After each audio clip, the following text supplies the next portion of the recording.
Hello friends. इससे पहले हमने सीबीएसई सैंपल पेपर का पार्ट 1 देखा था, जिसमें सेक्शन ए के सारे क्वेश्चंस हमने सॉल्व किए थे। आज मैं सेक्शन बी के क्वेश्चंस करने जा रहा हूँ। तो पहला क्वेश्चन इसमें है, integration of x plus 1/x² plus 1/x। तो ये जो मेरा क्वेश्चन है, ये इस फॉर्मेट में है, px+q/x-a इंटू क्वाड्रेटिक इक्वेशन। और ऐसा क्वाड्रेटिक इक्वेशन है जिसको आप क्या नहीं कर सकते हैं, फैक्टराइज नहीं कर सकते हैं। तो इस केस में जो पार्शियल फ्रैक्शन अप्लाई होता है वो होता है, इसको आप इस तरह से ब्रेक कर सकते हैं, ए अपॉन जिसके फैक्टर आसानी से हो चुके हैं, यानी x-a प्लस। और जब ऐसा फैक्टर हमारे पास यहाँ मिलता है जो क्वाड्रेटिक इक्वेशन और जिसके फैक्टर पॉसिबल ना हो, तो उसके लिए हम क्या करते हैं, यहाँ bx+c लिखते हैं और यहाँ इस क्वाड्रेटिक को एज इट इज लिख लेते हैं। तो वही केस यहाँ पे अप्लाई करेंगे हम लोग। तो सपोज करो मैंने एज्यूम किया कि मेरा x+1/x इंटू x² + 1 जो है ये इक्वल है a अपॉन उसका फैक्टर जिसका पॉसिबल है, यानी x प्लस bx+c अपॉन यहाँ पे वो फैक्टर जिसके, वो नंबर या वो क्वाड्रेटिक जिसके फैक्टर्स पॉसिबल नहीं है, तो वो मेरा है x² + 1।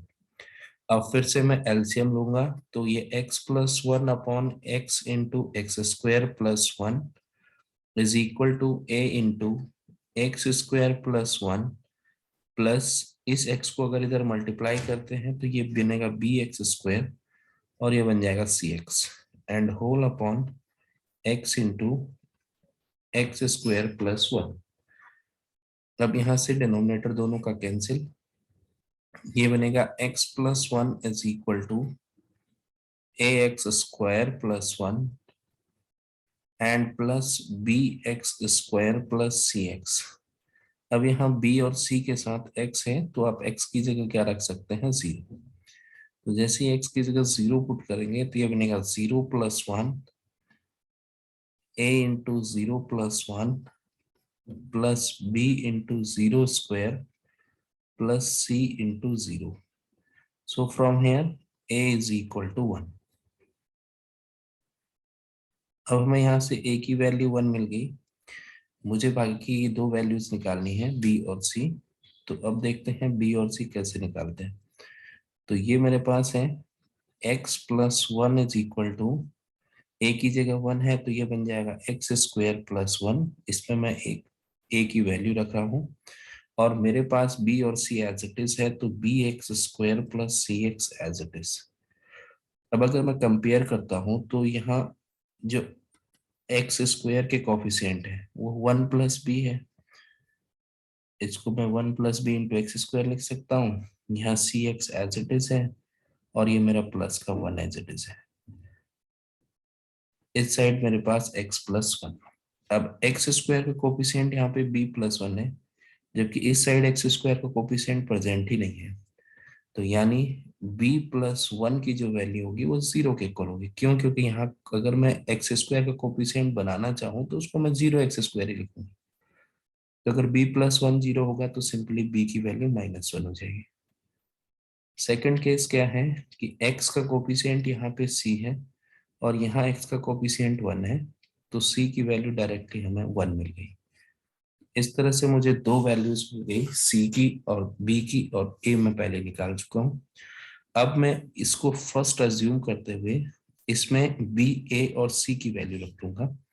तो बाय फर्स्ट क्या मेरे पास आएगा, यहाँ से अगर मैं वैल्यू रिप्लेस करता हूँ तो मेरा x+1/x into x² + 1 is equal to a, यानी 1 upon x as it is, plus b means minus और x b के साथ था तो इसलिए -x, plus c means 1 upon x² + 1। अब इसको मैं और अगर सिंप्लीफाई करके लिखता हूँ तो मेरा पहला फैक्टर तो एज इट इज है, x+1/x into 1 + x² is equal to, a की जगह 1 था तो 1/x, ये फाइन है, प्लस अब यहाँ देखिए, यहाँ मेरे पास मिल रहा है 1 minus x upon x square plus 1। इसको मैं 1 अपॉन एक्स स्क्वायर प्लस 1 अलग तोड़ सकता हूँ, इतना ये वाला टर्म, और फिर माइनस एक्स के अपॉन में भी एक्स स्क्वायर प्लस 1 अलग तोड़ सकता हूँ। तो ये मेरा बन जाएगा 1 अपॉन एक्स स्क्वायर प्लस 1 और minus x upon x square plus 1। अब मुझे इसका पूरा इंटीग्रेशन चाहिए था, तो इंटीग्रेशन ऑन बोथ साइड। तो जब मैं दोनों साइड इंटीग्रेशन करूंगा तो मेरे पास बनेगा integration of x plus 1 upon x 1 plus x square d x is equal to integration of 1 by x d x. फिर ये बन जाएगा plus integration of 1 upon x square plus 1 d x, और ये है आपके पास integration of x upon x square plus 1 d x. तो ये इज इक्वल टू होगा, इसका इंटीग्रेशन तो सिंपली हमें पता है ये लॉग एक्स है, ये भी आपका tan इनवर्स एक्स का इंटीग्रेशन है, means differentiation of tan inverse x है, तो integration of this is tan inverse x हो जाएगा। तो ये भी डायरेक्ट फॉर्मूले से आप लिख सकते हैं। अब आपको यहाँ इसको इंटीग्रेट करना पड़ेगा, और नीचे का डिफरेंशिएशन ऊपर वाला हो रहा है, तो इसलिए यहाँ पे क्या लगेगा, आपके पास सब्स्टिट्यूशन लगेगा। तो इसको थोड़ी देर के लिए मैंने आई अज्यूम कर लिया। अब मैं इस आई को अलग से सॉल्व कर रहा हूँ।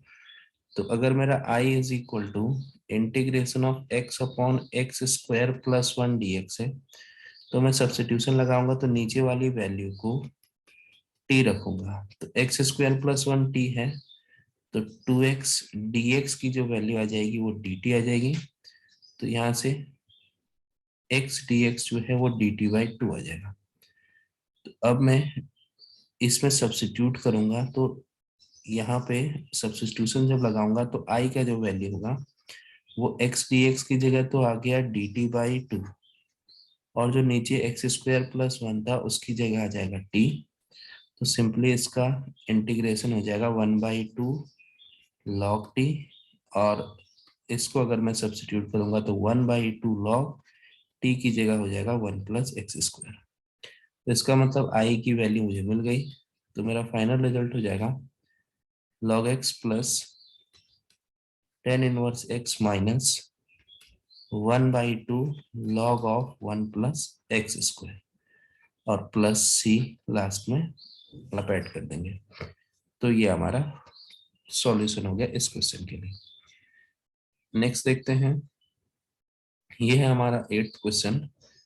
अब यहाँ पे क्या है, find the general solution of the following differential equation. ये जो क्वेश्चन है डिफरेंशियल इक्वेशन से दिया गया है। इसमें आपको दिख रहा है कि इक्वेशन है x dy by d x is equal to y minus x sine y by x. ये क्वेश्चन इंपॉर्टेंट हो सकता है, इस तरह का क्वेश्चन आने के ज्यादा चांसेस है। तो अब इस केस में क्या दिया हुआ है कि एक डिफरेंशियल इक्वेशन दी हुई है। डिफरेंशियल इक्वेशन में तीन चीजें होती थी, एक है आपके पास डायरेक्ट जब आप सेपरेट कर पाते हैं, एक है होमोजीनियस, और एक है लीनियर डिफरेंशियल इक्वेशन। तो यहाँ सेपरेट तो नहीं हो पाएगा क्योंकि साइन के एंगल में ही वाई एक्स आ गया, तो पहली चॉइस तो हमारे पास खत्म हो गई। उसके बाद जो लीनियर डिफरेंशियल इक्वेशन होता है उसमें d y by d x is equal to p d y by d x plus p y is equal to q के फॉर्मेट में होता है, और ये पी और क्यू केवल एक्स के फंक्शंस होते हैं। फिर से वही प्रॉब्लम यहाँ भी होगी कि ये वाई और एक्स में है, तो ये भी नहीं हो सकता। इसका मतलब ये होमोजीनियस ही है। और वैसे भी आप चेक कर सकते हैं कि किसी भी इक्वेशन को अगर होमोजीनियस चेक करना है तो y is equal to lambda y और x is equal to lambda x इस इक्वेशन में पुट कर दीजिए, और आपको जो रिजल्ट मिलेगा वो इसको पुट करने के बाद भी ये इक्वेशन यही रहेगी, यानी कोई चेंज नहीं आएगा। तो आप आराम से इसको रख सकते हैं। तो अगर ये होमोजीनियस है, मुझे पता है कि ये होमोजीनियस है, तो मैं इसको सेपरेट कर सकता हूँ। तो मैं इस अपने x को उस साइड ले जाने की कोशिश करता हूँ। तो मेरे पास जो बनेगा, यहाँ से ये x डिवाइड में चले जाएगा, तो वहां बन जाएगा y बाई एक्स, फिर बनेगा x बाई एक्स और साइन y बाई एक्स। अब dy by d x is equal to y by x, तो ओके है, माइनस ये मेरा x x कैंसिल, तो यहाँ मेरे पास बन गया साइन y बाई एक्स। अब ये जो है होमोजीनियस है, होमोजीनियस में क्या करते थे, लेट y को सब्स्टिट्यूट कर देते थे vx से, और जब y का डिफरेंशिएशन हम करेंगे तो ये तो dy बाई डी एक्स हो जाएगा, लेकिन यहाँ ये दोनों फंक्शन है वेरिएबल होंगे, कांस्टेंट ट्रीट नहीं होंगे दोनों में से कोई भी फंक्शन, तो इसको आप प्रोडक्ट रूल से डिफरेंशिएट करेंगे। तो v first function as it is, x का differentiation 1 plus x as it is, और v का डिफरेंशिएशन क्योंकि x के रेस्पेक्ट में कर रहे हैं तो इसलिए dv बाई dx। तो अब ये दो चीजें हम अपने क्वेश्चन में सब्स्टिट्यूट करेंगे, एक तो y की जगह vx और एक dy बाई dx की जगह ये वैल्यू। तो dy बाई dx की जगह ये वैल्यू रखेंगे तो v plus x dv by dx पहली वैल्यू इक्वल टू y की जगह vx upon x minus sine, फिर y की जगह vx और अपॉन x। अब x कैंसिल हो जा रहा है यहाँ से, तो मेरे पास बनेगा v plus x dv by dx is equal to v minus sine v, क्योंकि यहाँ से x कैंसिल हो चुका है। तो अब यहाँ लेकिन हमारा v और v भी कैंसिल हो जा रहा है, तो मेरा ये बन रहा है x dv by dx is equal to minus of sine v। तो अब मैं क्या करूंगा, dv वाले टर्म को एक साइड करूंगा और बाकी टर्म्स को दूसरी साइड ले जाऊंगा। तो यहां से जब ऐसा होगा तो हमारे पास क्या बचेगा, सबसे पहले इस dv के साथ मैं माइनस साइन v को डिनोमिनेटर में या प्लस साइन v को केवल लाऊंगा, तो वो बनेगा dv upon sine v is equal to, और इस x अपॉन dx को उधर ले जाऊंगा तो ये बन जाएगा 1 अपॉन एक्स dx, लेकिन वहां नेगेटिव पहले से है। तो अब मेरे पास जो इंटीग्रल बना वो बना dv upon sine v is equal to minus 1 upon x dx। तो 1 अपॉन साइन v मेरा कॉसेक v हो जाएगा और dv हो जाएगा equal to minus 1 upon x dx। अब मैं दोनों साइड क्या कर दूंगा, इंटीग्रेटिंग ऑन बोथ साइड। तो जब हम दोनों साइड इंटीग्रेट करेंगे तो ये बनेगा integration of cosec v dv, और ये बन जाएगा minus integration of 1 upon x dx। अब इसको इंटीग्रेट करेंगे तो कॉसेक v का इंटीग्रेशन डायरेक्ट हो जाएगा और इसका भी हो जाएगा। तो यहाँ मिल जाएगा हमें log cosec v minus cot v, और इक्वल टू यहाँ मिल जाएगा माइनस का log x। और फिर अब सारे अगर log में आ रहे हैं तो आप जो कांस्टेंट लगाएंगे इंटीग्रेशन कांस्टेंट वो भी log में लगा देते हैं, तो log c। तो यहाँ से मिल जाएगा log cosec v minus cot v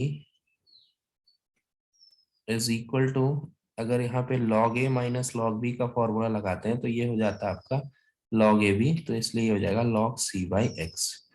अब log log दोनों साइड से कैंसिल, तो यहाँ से इस x को इस साइड लाने से हमें मिल जाएगा x cosec v minus cot v is equal to c। तो ये इसका फाइनल आंसर हो जाएगा। नेक्स्ट देखते हैं, फिर से नेक्स्ट क्वेश्चन हमारे पास डिफरेंशियल इक्वेशन का है, ये और पार्ट में है क्वेश्चन नंबर 8 का। इस बार हमें लेकिन पर्टिकुलर सॉल्यूशन निकालना है। तो जब भी पर्टिकुलर सॉल्यूशन निकालना होता है तो उसके लिए बाउंड्री वैल्यू कंडीशन गिवन होती है, और यहाँ पे दे रखी है वैल्यू कि y जब 0 है, y 0 पे x पाई बाई 4 है। तो पहले देखते हैं कि क्वेश्चन क्या दिया हुआ है। तो क्वेश्चन हमारे पास है dy by d x plus y cot x is equal to 2 upon 1 plus sine x. ये क्वेश्चन तो डायरेक्टली इस फॉर्मेट में देखें, dy by d x is equal plus p y is equal to q, where p and q are either function of x और constant। तो यहाँ तो सीधा सीधा ये जो p है cot x हो जाएगा और q 2 upon 1 plus sine x हो जाएगा, जो कि दोनों के दोनों x के फंक्शन है। तो सबसे पहले हमारा काम यही होगा कि इन दोनों से p निकालना।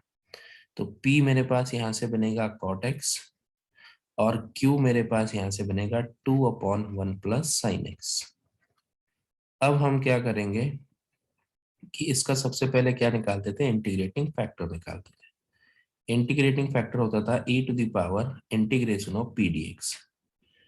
तो अब e as it is to the power integration of p की जगह cot x और dx, अब आप इसको इंटीग्रेट कर दीजिए, तो ई इंटीग्रेशन ऑफ कॉट एक्स, तो हमें पता है कि इंटीग्रेशन ऑफ कॉट एक्स होता है लॉग ऑफ साइन एक्स। अब ई से लॉग कैंसिल हो जाएगा, तो यहां मुझे केवल मिल जाएगा साइन एक्स। तो यानी मेरा जो इंटीग्रेटिंग फैक्टर आया आई एफ, वो आ गया है साइन एक्स। अब मुझे अगर इस लीनियर डिफरेंशियल इक्वेशन का सॉल्यूशन लिखना है, तो इसका जो सॉल्यूशन होता था y into I F is equal to integration of I F into q d x.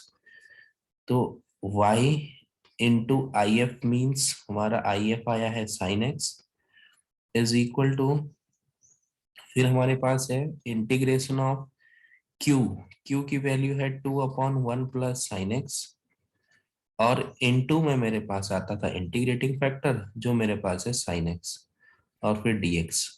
अब हमारे पास है y sine x is equal to 2 को अगर मैं आउटसाइड ले लेता हूँ इंटीग्रल के, तो ये बनेगा integration of sine x upon 1 plus sine x और dx। अब हमें केवल इसको इंटीग्रेट करना है, तो sign x upon 1 plus sine x को इंटीग्रेट करने के लिए मुझे कहीं ना कहीं इसमें कॉस चाहिए। तो उस कॉस को लाने के लिए मैं 1 माइनस साइन एक्स से इसको रेशनलाइज करूंगा या मल्टीप्लाई एंड डिवाइड करूंगा।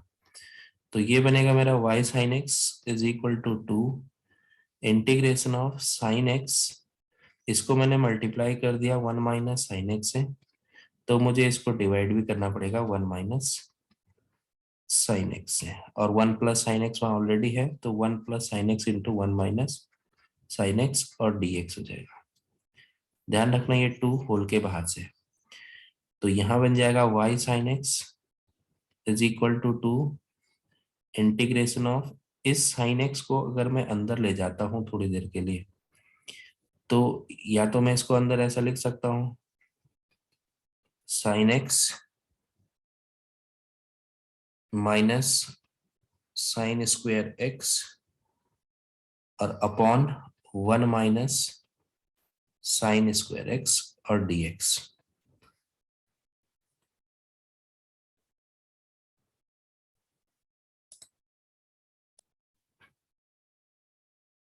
अब हम क्या करेंगे, इसमें इनको अलग अलग लिखने की कोशिश करेंगे, पहले डिनोमिनेटर को सॉल्व करके। तो यहाँ पे जो मेरा बन रहा था, फाइनल बन रहा था y साइन एक्स, तो y sine x is equal to 2 integration of, पहला टर्म मेरे पास है sine x upon 1 minus sine square x, तो 1 माइनस साइन स्क्वायर एक्स मुझे पता है कॉस स्क्वायर एक्स होता है, तो पहला वाला बन जाएगा sign x upon cos square x dx। और जो सेकंड टर्म है उसमें मेरे पास माइनस का साइन स्क्वायर एक्स है और नीचे बन रहा है कॉस स्क्वायर एक्स, तो मैं इसको लिख सकता हूँ minus integration of sign square x upon cos square x और dx। और ध्यान रखना ये 2 पूरे के बाहर से। अब ये y sine x as it is equal to 2, यहाँ पे मेरे पास साइन अपॉन कॉस तो एक बना देगा 10, लेकिन एक कॉस एक्स नीचे और बचेगा और वो बना देगा सेक एक्स, तो ये बन गया integration of sec x 10x minus sine square upon cos square, simply हमारे पास दे देगा 10 स्क्वायर एक्स dx। अब y sine x is okay, 2 भी okay, integration of sec x 10x हमें डायरेक्ट पता है कि ये होता है सेक एक्स माइनस, अब 10 स्क्वायर एक्स का डायरेक्ट इंटीग्रेशन पता नहीं है, लेकिन मुझे एक चीज पता है कि 1 प्लस 10 स्क्वायर एक्स जो है वो सेक स्क्वायर एक्स होता है, तो यहाँ से 10 स्क्वायर एक्स की वैल्यू आ जाएगी सेक स्क्वायर एक्स माइनस 1 और dx। ऐसा करने से क्या होगा कि सेक स्क्वायर एक्स का डायरेक्ट इंटीग्रेशन मिल जाएगा और -1 का इंटीग्रेशन हम कर लेंगे, तो ये मिल जाएगा y sine x equal to 2 sec x, तो हमें डायरेक्ट इंटीग्रेशन मिल चुका था। उसके बाद यहाँ पे माइनस सेक स्क्वायर एक्स का जो इंटीग्रेशन होता है वो हमें पता है 10x, तो यहाँ डायरेक्ट मिल जाएगा, लेकिन ये नेगेटिव और ये नेगेटिव पॉजिटिव बना देंगे, और इंटीग्रेशन ऑफ dx हमारे पास होता है x, और प्लस इसमें हम एक कांस्टेंट लगा देंगे क्योंकि ये अभी तक इंडेफिनिट इंटीग्रल था, तो ये हमारा पूरा वैल्यू आ गया। लेकिन क्योंकि ये बाउंड्री वैल्यू कंडीशन है और हमें पर्टिकुलर सॉल्यूशन निकालना था, तो इसलिए हम गिवन कंडीशंस को यहाँ अप्लाई करेंगे। तो वैसे तो हमारा सॉल्यूशन ये है, लेकिन अगर आपको कब जब भी बाउंड्री वैल्यू कंडीशन दी होती है और पर्टिकुलर सॉल्यूशन निकालना होता है, तो इसका मतलब है आपको सी को रिमूव करना है। सी को रिमूव करने के लिए वाई और एक्स की वैल्यू आपको क्वेश्चन में गिवन है। तो यहाँ पे जो गिवन है वो है कि एक्स पाई बाई 4 है और वाई 0 है। तो ये दोनों वैल्यूज इस अपने सॉल्यूशन में हम सब्स्टिट्यूट करेंगे। तो y की जगह 0 रखेंगे तो लेफ्ट हैंड साइड पूरी 0 हो जाएगी। 2 यहाँ पाई बाई 4 रखेंगे तो sec pi by 4 minus 10 pi by 4 plus pi by 4 plus c. और अब अगर यहाँ से हम c निकालने की कोशिश करेंगे, तो पहले क्या करते हैं, इनकी एंगल्स की वैल्यू रख देते हैं। तो 0 is equal to 2 sec pi by 4 हमें पता है √2 माइनस 10 पाई बाई 4 हमें पता है 1 प्लस पाई बाई 4 तो as it is equal plus c. तो यहाँ से जो सी की वैल्यू आ जाएगी, ये आ जाएगी, ये पूरा का पूरा उस साइड नेगेटिव में चले जाएगा, तो -2 और अंदर ब्रैकेट के अंदर √2 माइनस 1 प्लस पाई बाई 4। चाहो तो हम इसको सिंप्लीफाई कर सकते हैं, इस सी को, इस नेगेटिव को अंदर ले जाके और 2 को भी, तो ये बन जाएगा माइनस का 2 √2, फिर बन जाएगा प्लस का 2, फिर बन जाएगा ये नेगेटिव का पाई बाई 2, क्योंकि 2 से पाई बाई 4 कैंसिल हो जाएगा। तो ये आपकी सी की वैल्यू हो जाएगी। इस सी की वैल्यू को हम सॉल्यूशन में रखेंगे यहाँ पे। तो नाउ बाय फर्स्ट हमारा जो फाइनल सॉल्यूशन होगा y sin x is equal to 2 sec x minus 10x plus x plus c, और c की जगह जगह 2 माइनस 2 √2 माइनस पाई बाई 2। तो ये हमारा फाइनल आंसर हो जाएगा। नेक्स्ट देखते हैं हम। ये भी बहुत अच्छा क्वेश्चन है कि दिया हुआ है कि ए वेक्टर 0 वेक्टर नहीं हो सकता है। ओके, एंड गिवन क्या है आपके पास, पहली चीज गिवन है कि a vector dot b vector की जो वैल्यू होगी वो ए वेक्टर डॉट सी वेक्टर के इक्वल होगी। तो अगर ये दोनों इक्वल हैं, इसको मैं अगर इस साइड ले जाता हूं तो मुझे क्या मिलेगा, a vector dot b vector minus a vector dot c vector is equal to 0।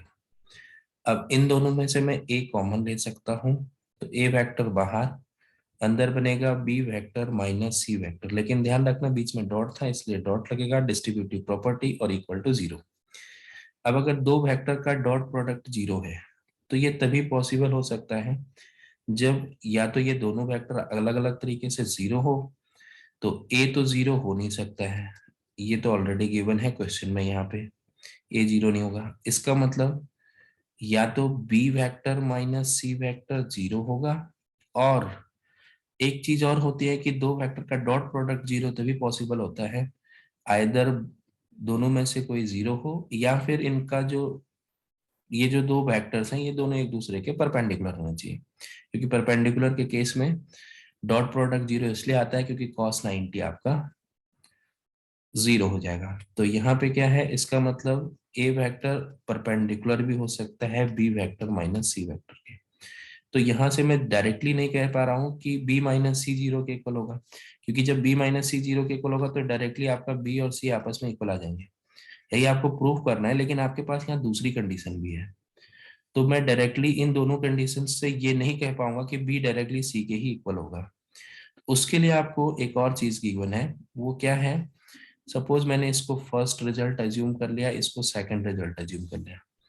अब मेरे पास सेकंड रिजल्ट है कि a vector cross b vector is equal to a vector cross c vector, ये भी क्वेश्चन में गिवन है, ये वाला चीज। अब इसको भी मैं इसी तरह से लिखूंगा, तो a cross b minus a cross c is equal to 0। दोनों से ए बाहर ले लेंगे हम लोग, तो बचेगा ए cross b vector minus C vector, फिर से यहाँ डिस्ट्रीब्यूटिव प्रॉपर्टी। अब ए क्रॉस बी माइनस सी भी 0 तभी हो सकता है या तो ए 0 हो, तो ये तो पॉसिबल है नहीं क्वेश्चन में ऑलरेडी। फिर इसका मतलब या फिर बी माइनस सी वैक्टर 0 होना चाहिए, तो यहाँ से बी की वैल्यू सी के इक्वल आ जाएगी। चलिए यहाँ से भी ये मिला। और क्रॉस तभी 0 होता है जब ये दोनों आपस में पैरेलल होते हैं। तो इसका मतलब ए वेक्टर पैरेलल होगा बी माइनस सी वेक्टर के। अब ये मेरा एक और रिजल्ट आ गया, ये हो गया थर्ड कंडीशन और ये हो गई फोर्थ कंडीशन। अब देखिए सेकंड और फोर्थ से मुझे मिला कि ए जो है वो बी माइनस सी के परपेंडिकुलर भी है और ए जो है वो बी माइनस सी के पैरेलल भी है। तो any vector, any two vectors not parallel and perpendicular both, कोई भी दो वेक्टर परपेंडिकुलर और पैरेलल एक साथ नहीं हो सकते हैं। तो इसका मतलब ये कंडीशन भी खराब है, रिजल्ट ओके नहीं है। तो इसका मतलब केवल एक ही रिजल्ट इससे ट्रू होता है कि यहाँ से भी बी इक्वल टू सी और यहाँ से भी बी इक्वल टू सी है। तो मैं डायरेक्टली लिखता हूँ, so by first and third our b vector is directly equal to c. ये बहुत अच्छा क्वेश्चन है, इसको आप एक बार देख लीजिएगा। नेक्स्ट हमारे पास है find the shortest distance between the following lines. अब जरा इन दो लाइन को हम गौर से देखेंगे। तो जब भी हमें लाइंस मिलती हैं तो पहले हम चेक करेंगे कहीं ये लाइनें पैरेलल तो नहीं है, या अगर पैरेलल नहीं है तो फिर तो स्क्यू लाइन से आप डिस्टेंस का फॉर्मूला लगा सकते हैं।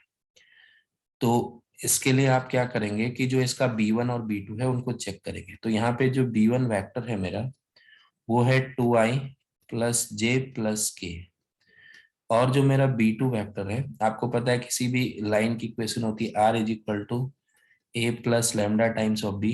तो अगर ये इसको मैं r is equal to a1 प्लस लेमडा टाइम्स ऑफ b1 लिखता हूँ पहली वाली को, तो दूसरी वाली में r is equal to a2 plus lambda times of b2 हो जाएगा। तो जो मेरा b2 वेक्टर है वो क्या बन रहा है, 4i cap plus 2j cap plus 2k cap, क्योंकि ये मेरा b1 होगा और ये मेरा b2 होगा, ये मेरा a1 होगा और ये मेरा a2 होगा। अब यहाँ पे जरा देखिए कि b1 और b2 में कुछ रिलेशन नजर आ रहा है। अगर मैं इस b2 में से 2 कॉमन ले लेता हूँ तो ये बन रहा है 2i cap plus j plus k cap, और ये जो बना वेक्टर ये कुछ नहीं केवल b1 है। तो इसको मैं 2 टाइम्स ऑफ b1 वेक्टर लिख सकता हूँ। इसका मतलब b1 वेक्टर जो है इसके क्या हो जाएगा, पैरेलल हो जाएगा। इसका मतलब क्या है कि ये दोनों लाइनें आपस में पैरेलल है। तो दो पैरेलल लाइन के बीच की जो शॉर्टेस्ट डिस्टेंस है उसका जो फॉर्मूला हमारे पास है वो डायरेक्टली क्या होता है, d is equal to b vector cross a2 minus a1 vector and upon determinant sorry modulus of b vector. और ऊपर वाले का भी आपको क्या चाहिए, मॉडुलस चाहिए, यानी आपको उसका मैग्नीट्यूड निकालना पड़ेगा।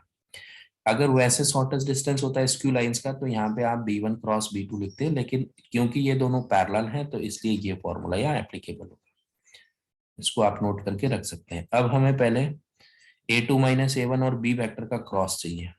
तो पहले हम लिखते हैं कि हमारा b वेक्टर क्या होगा। तो b वेक्टर दोनों के लिए सेम है तो इसलिए हम डायरेक्टली क्या लिख सकते हैं, जो हमारा b1 है उसी को हम b लिख बना सकते हैं, क्योंकि इसमें ये दोनों ये क्या है, पैरेलल है। तो आप डायरेक्टली क्या लिखेंगे, p आपका हो जाएगा 2i प्लस जे प्लस के।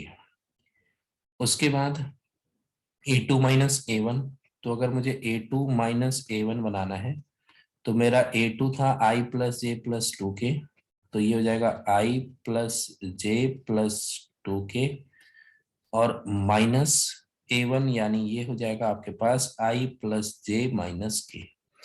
इसको सॉल्व करेंगे तो i में से i वाला माइनस हो जाएगा तो 0, सेम विद g, तो 0, 2k माइनस माइनस के तो ये बन जाएगा आपका 3k। तो a2 माइनस a1 की वैल्यू आ जाएगी 0i कैप 0j कैप और 3k कैप। अब मुझे इन दोनों का क्रॉस प्रोडक्ट चाहिए, तो क्रॉस प्रोडक्ट मुझे पता है डिटरमिनेंट मेथड से निकालते हैं। तो i j k, i का कोफिशिएंट b के साथ है 2, j का 1 और k का 1, जबकि यहाँ a2 माइनस a1 में है 0, 0 एंड 3।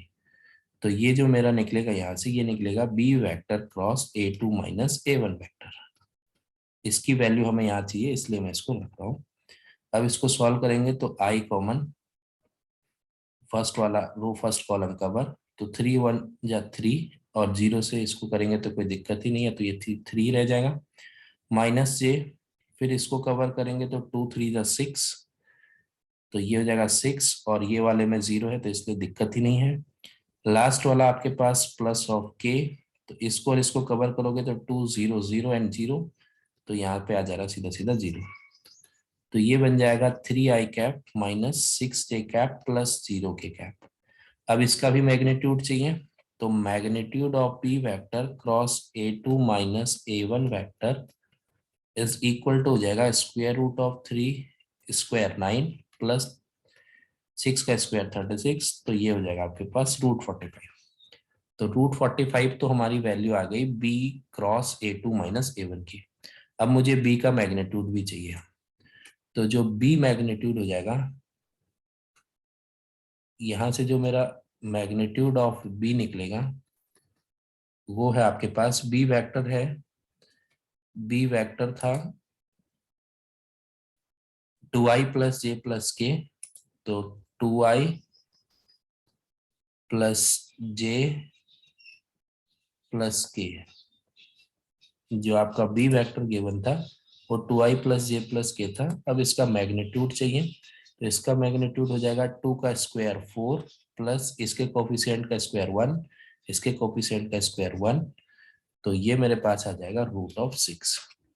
तो जो डी होगा वो √45 अपॉन √6, क्योंकि B cross a2 minus a1 के मैग्नीट्यूड की वैल्यू √45 थी और मैग्नीट्यूड ऑफ बी की वैल्यू √6 थी। इसको और सिंप्लीफाई करेंगे तो यहाँ से इसको 9 इंटू 5 लिख सकता हूँ 45 को, √6 अपनी जगह, 9 बाहर आके बन जाएगा 3√5 अपॉन √6, तो इसको मैं लिख सकता हूँ 3√5/6 यूनिट्स, क्योंकि ये डिस्टेंस है तो इसके पीछे आपको यूनिट्स जरूर लिखना पड़ेगा। तो ये हमारा क्वेश्चन हो गया। नेक्स्ट देखते हैं, इसी के और पार्ट में क्वेश्चन था find a vector and cartesian equation of the plane containing the points this, यानी इस पॉइंट से पास हो रहा है प्लेन, तो इस पॉइंट से पास हो रहा है और पैरेलल टू द लाइन है। तो अगर एक प्लेन है और वो दो लाइन के पैरेलल है, तो हमें पता है ये जो B1 और ये जो B2 आते हैं, ये दोनों क्या होंगे, अगर लाइन की इक्वेशन आप देखते हैं कि R is equal to a plus lambda times of b, तो इससे पास हो रहा है और इसके क्या है, नॉर्मल है, तो इसका मतलब परपेंडिकुलर होगा, और जब इसके परपेंडिकुलर होगा तो ऑब्वियस सी बात है वो प्लेन के भी परपेंडिकुलर होगा। तो इसका मतलब जो हमारा नॉर्मल वेक्टर निकलेगा प्लेन के लिए, नॉर्मल फॉर द प्लेन, तो अगर आपको दो के परपेंडिकुलर चाहिए होता है तो वो ऑलवेज क्या होता है, आपका दोनों का क्रॉस प्रोडक्ट होता है। तो यानी जो B1 क्रॉस B2 होगा वो आपका नॉर्मल वेक्टर होगा प्लेन के लिए, ये वाला।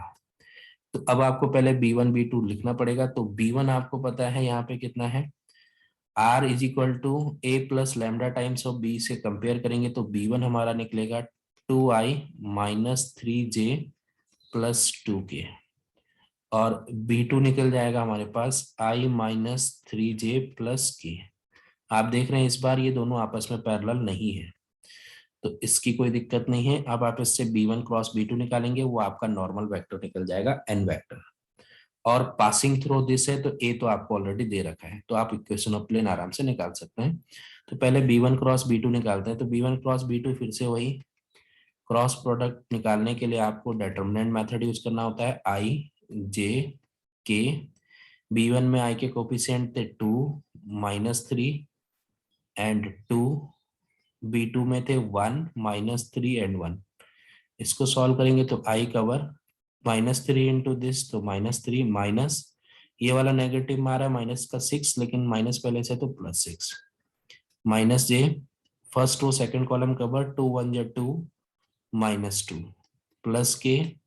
अब फर्स्ट और थर्ड को कवर करोगे तो माइनस का 6 और माइनस का 3 आ रहा है, लेकिन माइनस ऑलरेडी होता है इसलिए +3, तो यहां से हो जाएगा 3i कैप पहला वाला टर्म, और ये तो जे वाला 0 हो रहा है तो लिखने की जरूरत है नहीं, सीधे मैं लिख रहा हूं -6 + 3, तो माइनस का 3k कैप। तो ये हमारे पास B1 क्रॉस B2 है जो कि इस प्लेन के लिए n का काम करेगा नॉर्मल वेक्टर का। तो एक चीज मुझे पता चल गई कि मेरा नॉर्मल वेक्टर आ गया 3i माइनस 3k कैप। ये चीज मुझे पता चल गई। अब इसके बाद हमें पासिंग थ्रो दे रखा है, तो इसका मतलब अब हम इक्वेशन ऑफ प्लेन आराम से निकाल सकते हैं। तो जिससे पास हो रहा है वो हमारा ए वेक्टर होता था, और यहाँ पे जो वेक्टर जिससे पास हो रहा है प्लेन, वो हमें दिया हुआ है कि i प्लस 2j माइनस के है, सॉरी के है। और जो हमने अभी निकाला नॉर्मल, वो हमारे पास निकला था 3i माइनस 3k।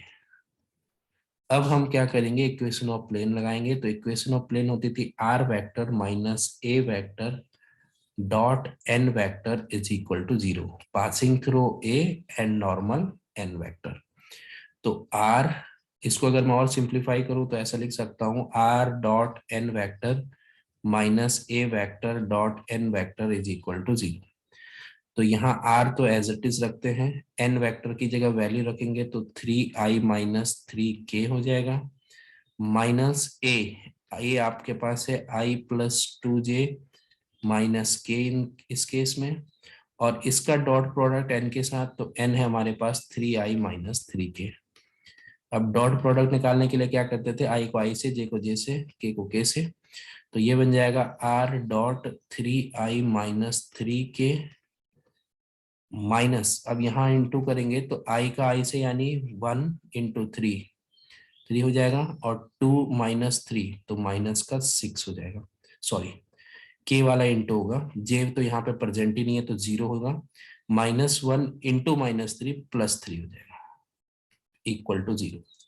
तो यहाँ से जो इक्वेशन मिलेगी आपके पास वो बनेगी r vector dot 3i minus, यहाँ पे माइनस है, दिस इज माइनस